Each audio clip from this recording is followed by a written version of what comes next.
Real Talk, a unique new series that gives a voice to the youth in our community. Wish TV is proud to partner with youth agencies throughout Indianapolis, giving them a chance to be heard.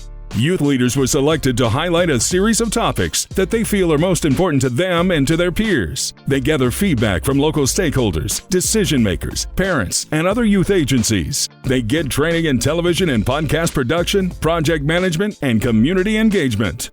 Real Talk starts now. Welcome back to the third season of Real Talk, a unique youth media initiative. I'm your host, Brittany Noble, and over the last 2 seasons, youth leaders alongside experts have tackled issues that included social media, financial literacy, and gun violence. Hard conversations that gave the youth the chance to voice their concerns and get feedback from key figures in the community. Now, a new team takes on the subjects and hard questions as we once again open up the floor for Real Talk. Our first topic for this new season is addiction and its effect on the mental health of our youth. Today, we're joined by Real Talk team members, Brooklyn and Joelle. They will be leading today's discussion. Tell us, why is this topic important to you? This topic is important to me because I am also youth. I feel that it's important that the youth should have somebody that can advocate for them and speak for them, somebody that also understands them and can relate to them. I also feel that it is important that the youth to have the right mindset to be able to make the right decisions, because they're the future of our generation, soon to be adults, and they will have kids as well that they're gonna have to teach and be able to be good role models for. So I feel like it is important for me to be here to advocate for them and just be able to give my peers advice to have the right mindset and make the right decisions. Good. Brooklyn, what about for you? This topic is important to me because not only have I experienced addiction and mental health, like in my own personal life, it's just all too common amongst the youth of today. And instead of like learning the skills like necessary to let the problem, make the problem cease to exist, they just deal with it and learn to survive with it and push it down. And that's not good. It just leads to more problems. To help guide the conversation, we've invited local mental health experts to weigh in. Joining us today are Ronnie Bethia, Director of Power and Promise at Voices, Dr. Tamika Zapolsky from the Department of Psychiatry at IU School of Medicine, and Bailey Wisher, Deputy Director at Mental Health America of Indiana. And in our audience, we have youth from across the city here to engage in the conversation with our Real Talk team and the panel. Thank you all for joining us. Over the past few weeks, our Real Talk team spoke with community leaders, educators, and area youth voices about issues that are affecting the youth of Indianapolis. Let's get right to it. It's time for Real Talk Addiction. What's addiction to you? Addiction to me is something that you feel like you have to have or that you want, not even just drugs, like in general, just the broad of, I need this, but in reality, you really don't. Like the feeling of not being able to function normally without something. So let's say this, like, I'm depressed, I feel a little lonely, and I'm not happy with life. That's a mental health problem. So maybe I might want to smoke to make myself feel better or relieve some of the pain or the loneliness so I won't feel so alone. So therefore, you is using this as a coping skill, but if you overly do this, too much of anything is bad for you. So if I'm addicted to something and I'm losing that strength because I'm addicted to this thing and I can't have discipline to not be addicted to this thing and, go away from this specific drug that I'm addicted to, or so that takes away my strength, that takes away my confidence. So that also gives you even worse mental health because you're addicted. But it also comes from mental health because you're addicted because you have poor mental health. Honestly, my senior year from 2022 to recent, if I'm being very honest, it's been a struggle, like personal, mental, it's just been a struggle. I'm getting on a better path, but I use vapes to cope because I needed an escape. I just needed to not, think of what was going on, but it was affecting my health. It was affecting me with my passion, because I sing and it affected my voice and my breathing, my breath control, and I didn't like that. It was more negatives than positives because it's so normalized nowadays. Everybody got a vape, everybody's smoking marijuana, everybody's just doing everything because social media just put it out there. Artists nowadays, they put it out there like it's okay to do, and it's really not. Addiction to me is basically a a form of mental health. You go through something with your mental health, right? And you may be mad or sad. Okay, so then you might see a drug. Okay, you get over, this high, and then you don't feel it. You don't feel the mental problems no more. Yeah, you don't feel all the emotions. Yeah, while you're high. So then you might, want to try that, and then it feels good while you're doing it. And then once it, goes out, then you try again. More so to nullify the emotions that you have. I definitely went through a lot of ups and downs through my life due to addiction. My mama, she was really addicted to liquor. Yeah, she was really, really bad on liquor. So whenever she'd get drunk, you ever had that moment where you feel like, dang, this is pure chaos, this is hell on earth. So when my mama got drunk, it's more so like it was chaos. It was more so like what liquor does to you, it more so like makes it to the point like you can't think straight. It's more so like they get that certain emotion, and then it take all that power and it fuel it to all that negativity that get out you when you off this liquor, when you off this alcohol. So when all these emotions is coming out from my mother, going through so much stress and pain from relationships or from struggles or child support or through the stuff that African Americans go through the struggle and being in the system. So through all them struggles, I was in and out the system, foster home to foster home. So it was like, okay, this what addiction is. This what addiction is. But I try to tell my mom, hey, I don't like this. And what it does to a kid, it gives them trauma. That's what traumatization is. It traumatizes you. You see something like that, and it just changed your life. And it's like, dang, I ain't never seen nothing like this. Whatever a parent does, it's always gonna affect the child. It's always gonna affect the child. For a lot of youth, they feel like it's weak to open up, or it's weak to let someone know how you're feeling or what you're going through. And that's just off the strength of what their parents were taught in their households. But I feel like in today's generation, we're leaning more towards like trying to break those generational curses. Not saying like we don't still go through it, because we 100% still do. We like to project what we've learned in our houses on the outside world. So those generational curses have become like a really big impact on the youth. Brooklyn and Joelle, you guys have been a part of these conversations. What did you take away from this experience? What I took away from this experience is that we all interpret things differently. We all, react to things differently, and we all handle things differently. But at the end of the day, we all go through something, and to truly be empathetic and to truly show somebody that you care, and put yourself in their shoes. You can't be judgmental. Like, you don't know what they're going through. So just be mindful of how you talk to somebody. Be mindful of how you approach somebody, because at the end of the day, we're all good at putting on fronts and putting up an image that we want the world to see, but you never know what's going on behind closed doors. Absolutely. What did you take away from this experience? I took away from this experience that understanding is one of the main keys, in my opinion. I feel like a lot of the situations wouldn't come to be or wouldn't even be a problem if they would have somebody that was there to understand them or just have a conversation with them. So I feel like understanding is some of the main keys when it comes to households, when it comes to parents, with youth, understanding their children, or even just peers understanding each other.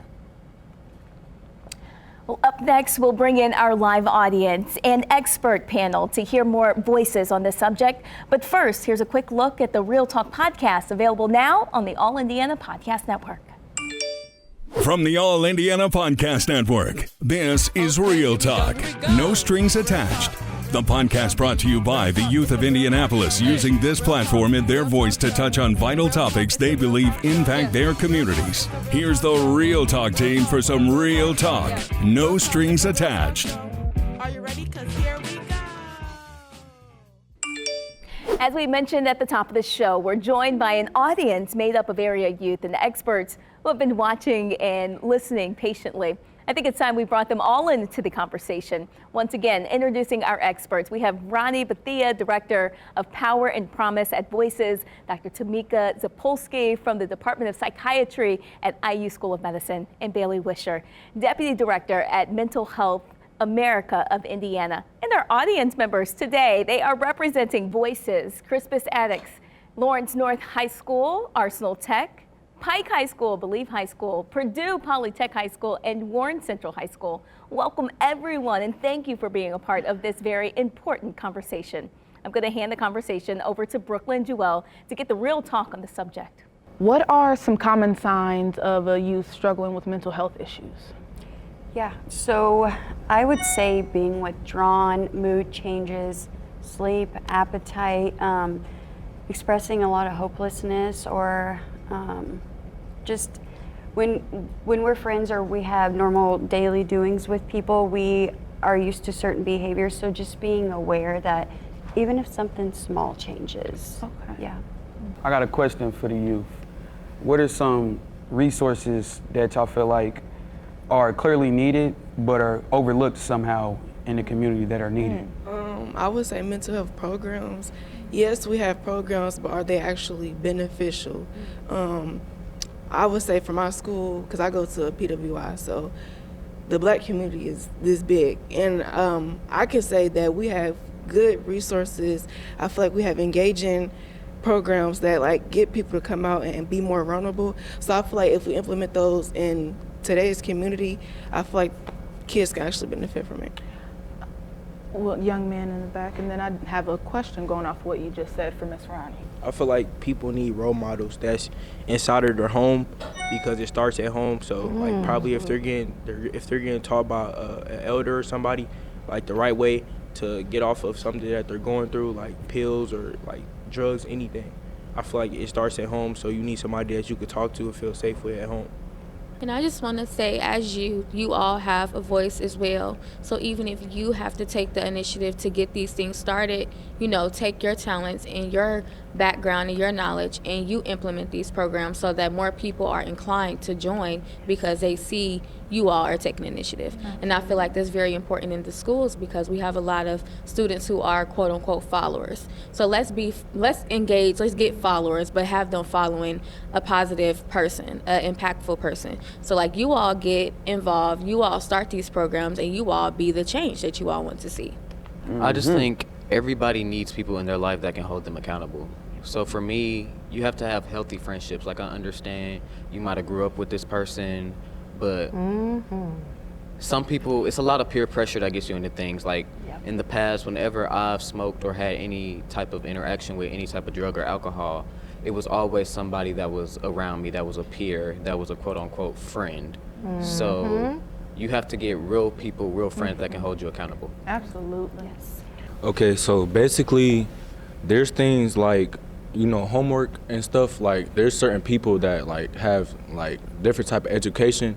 Like everybody like don't learn the same, it's like different levels. And like some things like, you could be doing work and stuff and like it could really stress you out, and then like next minute you getting angry at somebody and now you fighting somebody, you get suspended, and then like just getting suspended, like something like that, like it's really not teaching nothing. You really just getting a break from school, then you coming back and you could really just do what you're doing again. You just getting a break. But like, yeah, something like that, like it's a lot of animosity in school. It's a lot of hatred. It's like how people are saying like followers. So it's like school basically just like a chill spot for students. That's how they think. Like, yeah. I feel like a lot of the things that's going on in schools, like the vaping part, like I feel like some kids don't even be vaping for real. I feel like when they go to school and they see their friends in the bathroom, if they just go in there and they follow behind their friends. This kid probably never vaped before, nothing. He hit the vape because he seen his friend hit it. You feel me? Like sometimes I feel like what's like what the other kids see, they tend to follow because they feel like it's okay and it's right because they see everybody doing it. So if say a kid go to the bathroom and his homie follow behind him, everybody else following behind them too because he see him and him and him and him following. So are we all finna go to the bathroom? He see his homie pull out the vape, now they all hitting the vape. But if you was that one to leave the bathroom and you the one with the vape, everybody else leaving the bathroom. Because touching base on what a few of you young people said about how the monkey see, monkey do situation, and what you said about how the youth need programs that actually stick and that actually take a positive effect. I want to ask Dr. Ronnie, not Dr. Ronnie, Ms. Ronnie, seeing as you are the director of Power and Promise, and I know from personal experience the positive effects that it has on the youth. What would you tell the youth about like this leadership program? Like, what benefits have you seen it have on the youth? Ooh, Joelle. You're in it as well. Yes. So Joelle is one of our huge benefits of a Power and Promise program. He is a former Power and Promise graduate. Now he's one of our main youth advocates that we utilize a lot. A lot. He just did an awesome presentation on gun violence at the State House this past week. He's on our podcast. He helped our other day reporting boys understand what the podcast was, talked them through it, mediated the conversation for them, and then he's the host today. So Power and Promise, one, we take youth that's all over the city, and then we bring them together in a space like this to be able to provide insight on how we can better help the youth go through everyday issues that are affecting them that we may not be aware of, right? So when Ms. Brittany was able to introduce us today and who we had in the audience, we literally had someone from a lot of the high schools in the city, right? So it's a huge pool of young folks here that's represented and speaking out about mental health and addiction, which is not a topic that's comfortable to talk about. And hopefully y'all tell y'all peers to tap in and watch the episode when it actually airs so they can be informed on how to attack some of these issues that y'all are seeing every day. Can somebody give me a rundown of the type of addictions that you're seeing youth experiencing today? I kind of feel like the addictions I see going on a lot nowadays is kind of like the following. Like, you feel me? Addiction is not just a drug. It can be a thing. Like, you probably addicted to going to do robbing people or, feel me, stealing stuff is probably your addiction. But I feel like a lot of addiction that's going on right now is bad, and it's impacting the youth, the kids that's younger than the teenagers, because they're seeing these kids do it like the Kia Boy stuff. Y'all post stealing cars, and then the little kids learn how to steal cars, and now they're going out stealing cars, and then they get caught because they looking at the youth, and I don't know, it's just a lot of stuff.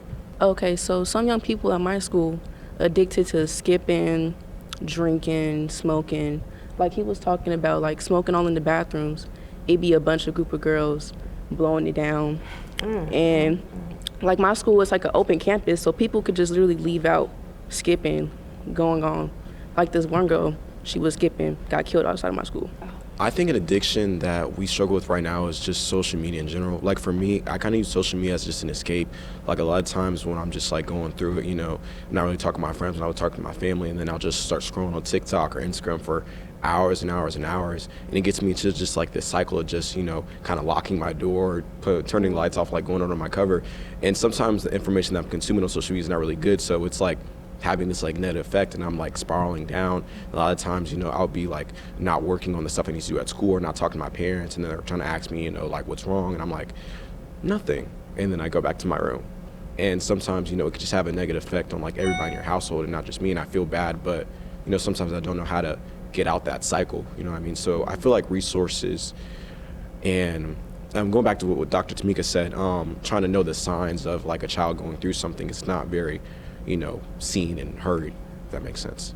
I heard somebody, it was actually just yesterday, somebody put it like this. Why are we following people into a bathroom? Like, literally, why are we following people into a bathroom? That is very, very odd. Why are we in a stall in a bathroom together, getting high? Like, why are we doing that? When you're in a bathroom, it's privacy. I don't want nobody following me in no bathroom.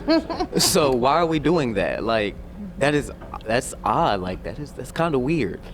So just, I guess, and maybe that's an old school mindset, but like, I feel like we don't have in our community a lot of people, we don't have a lot of young people that listen to old people. Like for me, I love old people. Like I like hanging out with old people. I love talking to my grandparents, my aunts, my uncles. I love talking to them. So maybe I think we need more positive elderly people that can mentor our youth, because it is weird to go in the bathroom with your friends and hang out in the stall. Like that's very odd. That's a good point. Just to add on to what you said, to add on to it, no, yes, that's very true. It's very weird, but we need elders. Well, I completely agree, but we need, you feel me, elders to teach us how to lead and to stand on our own and not follow the crowd. I feel like a lot of the following, like the monkey see do it, comes from a lot of, I feel like for some of the people it comes from like, the sources come from loneliness. I feel like a lot of it just wanted somebody to be around them and somebody to like them, or you know, somebody to enjoy being around them. I feel like a lot of it might be from trauma or from like maybe how their environment is. Maybe they don't get to talk to people a lot of times. So school is some of the main points where they get to socialize a lot. And I feel like school is more so like, it's almost like more like social media, because you ain't got nothing but the youth in the school and they stay on social media.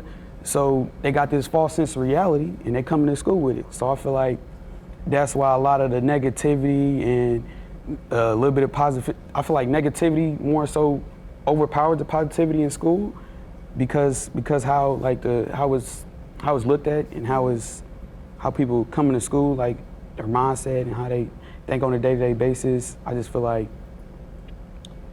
a lot of it, it's like a cycle. Yeah. It's like a cycle. I do have a new question for the youth panel. Seeing as mental health issues and addiction is like extremely common within it, all of us, our friends. I know we deal with it personally, and I know our friends will as well. Is that, I don't know, I'm asking, how do you comfort your friends or support them? Like what, from the youth to the youth that are watching this, like how, yeah, something that you do to support your friends in their time of need, and maybe the youth watching this can take that and, you know, implement it into their lives. Something that I feel like I do to support my friends is simply just being there. You can't always like do something physically to help them, but just being there and being a listening ear and checking on them and, you know, just making sure they're okay. Absolutely. A lot of the times just people knowing that they're supported and that they have people that care about them really can help them. When someone is confiding to you about, or confiding in you about their mental health issues and their addictions, I feel like that's something that shouldn't be repeated to another peer. If anything, you go and you tell an adult that can assist that youth with what they're battling with. And I feel like a lot of the times around, you know, you all's ages is when we go and we tell other people what someone is going through.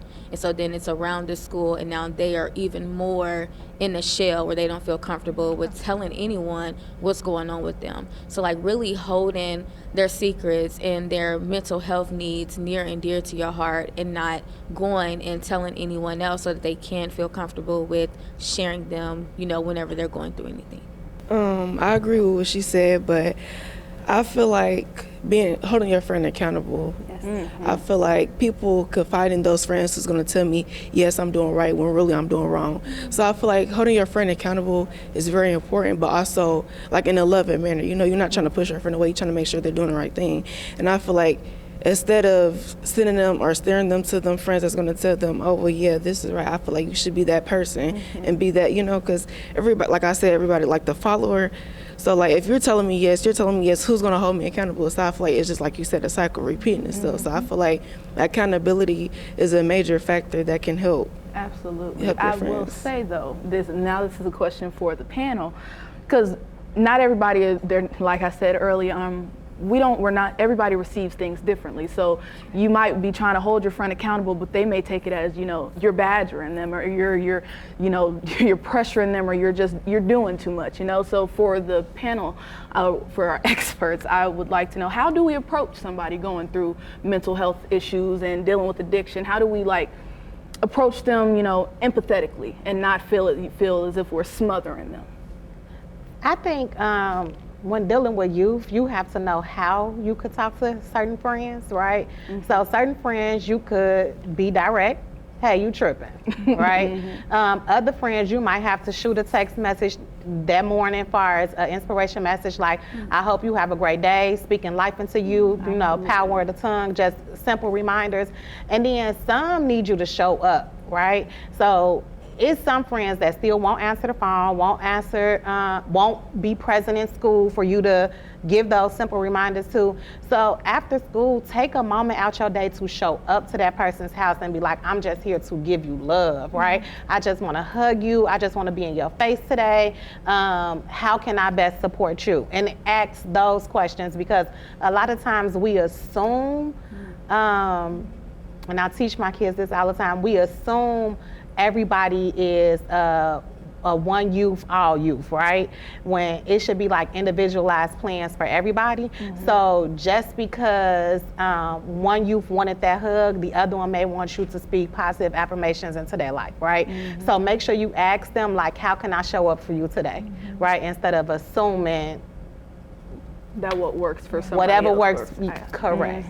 Yeah, I love that. I think also with that too is to be in your own way of letting them know, like, I see you and I'm here for you, you know, because sometimes we do these things and it's like more passive, and sometimes that works, but other times of being like, when you're ready, let me know, but I am here for you. And let me know how you want me to help you. And, you know, not badger them, but, you know, check on them every once in a while, and when they're ready, they will, but letting them know that you're there for them. As we close, panel, your final thoughts on anything that we've heard today? It's not like a final thought. I just want to give a little advice, more so on addiction than mental health. So I am a product of 2 parents who are recovering addicts. So both my mom and dad, I was put into foster care early and raised by my grandmother. Thank God. So I want to challenge you, if any of you all are dealing with a parent that is dealing with addiction issues, I want you to challenge yourself to walk with them, right? So once I got of age to know and understand what my parents was going through, I walked the walk with them. So I went to NA, lots of NA meetings. I went to lots of AA meetings with them, and I walked their 12 steps with them so I can understand what they were going through, so I can build a better relationship with my parents, right? Did that always work once I became an adult? No, right? Because people are going to be who they are. But as a youth that is trying to have a relationship with their parents, I want you to make sure that you are walking with them and not walking away from them, if that makes sense. So be intentional about trying to learn what they are actually going through, because it's a different world on the other side of that addiction. And then, I guess, give grace, because what I learned was once someone starts their addiction, they stop growing, right? So mentally, emotionally, physically, they are not growing. So once they become clean, and on the other side of it is when they start back, right? So like my mom and dad start using drugs at a young age. So at 14, once I'm like learning that they're clean, I'm thinking I'm talking to 30-year-old adults and I'm really talking to a 21-year-old, right? So give grace and allow them to learn and grow with you. I will say, though I'm not on the panel, we heard what they said, what the youth need, what we feel as if, you know, what will benefit us. And for the adults and for the elders, actually take that into consideration. Don't try to alter it into what you think will be best beneficial for the youth. Take what they said and actually do something with it. Thank you all. This has been an excellent conversation, one of many more to come over the course of this Real Talk series. Before we wrap up, could you guys tell us the topic for the next episode? Education and creating blueprints for future careers. Looking forward to that. So mark your calendars and be a part of this important conversation when Real Talk looks at education and creating pathways to careers. That's coming up on May 12th, right here on Wish TV and wishtv.com. In the meantime, please follow the QR code to our website where you can find past episodes and hear full interviews on wishtv.com/real-talk. If you're looking to join the conversation, please sign up on that same page. This is not only an incredible experience, but a paid one. You can also listen to the Real Talk podcast on the All Indiana Podcast Network. We want to thank the entire cast, crew, and everyone for being a part of this groundbreaking series. Wish TV is proud to offer a platform to the youth of Indianapolis. We'll see you next time as the Real Talk team continues to pave the way and speak their truth.